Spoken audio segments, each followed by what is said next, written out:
Coach said practice today might not have been the best with some of the detail and intent. I don't know if it was, I think it was mostly with special teams and things like that, but did you notice anything? You guys have been practicing a long time between games. Has there been any sort of like, ready to let's get out there, maybe dragging a little bit, ready for another opponent? I think everyone is very excited to play. Everyone's very excited to come out here. Sometimes there are lulls, but everyone's very excited to come out and practice, and tomorrow we're just going to make it better. The offensive line has been, a pretty bright spot these last few weeks. What's gone into you guys kind of coming together? Obviously, you've got a lineup that's been working together now for a month or so. How much has that helped? The continuity has been great. Coach Foster always harps on do more, so we put in a lot of extra work, and I think that's really helping us shine right now. And I think this is obviously the first time we've talked to you since you got put into the starting lineup. Take us back to what, when you got that first start. I think it was at Penn State, and just kind of, how prepared were you for it? How far in advance did you know? And what's it been like just, being with this group now as the starting center? I learned the weekend prior, just after Oregon, that I was going to get the start that week.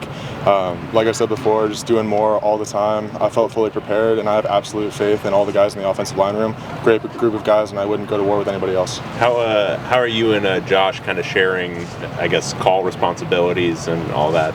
Josh is an incredible resource, especially with the silent count going on the road. We're talking on the line of scrimmage. He's making a lot of the calls, and it's just been an incredible resource for me to have him next to me.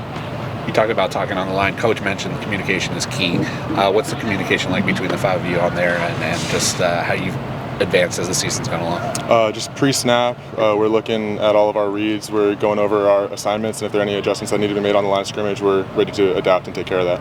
What have you seen out of that Nebraska front? Obviously, they do some tricky stuff.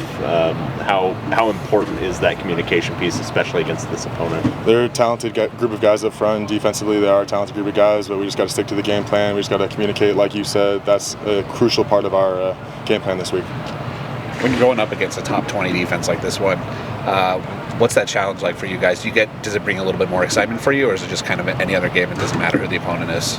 We keep talking about it's all about us. It's all about us. So regardless of who the opponent is, as long as we stick to our technique, stick to what we've been training for months and months and months, we'll be all right. Pass protection's obviously been a little bit better the last few weeks, but run blocking still, it seems like the run game's still waiting to get going. What do you think the biggest key is to get this thing untracked a little bit so you guys can actually run the ball between the tackles? Just keep on getting reps. Eventually it'll crack. We have a great group of backs back there, a very talented group of backs. Eventually we'll just keep pounding and we'll crack. Awesome. Thank you. Awesome. Thanks, Sam. Appreciate your time. Appreciate it. Thank you. Thank you.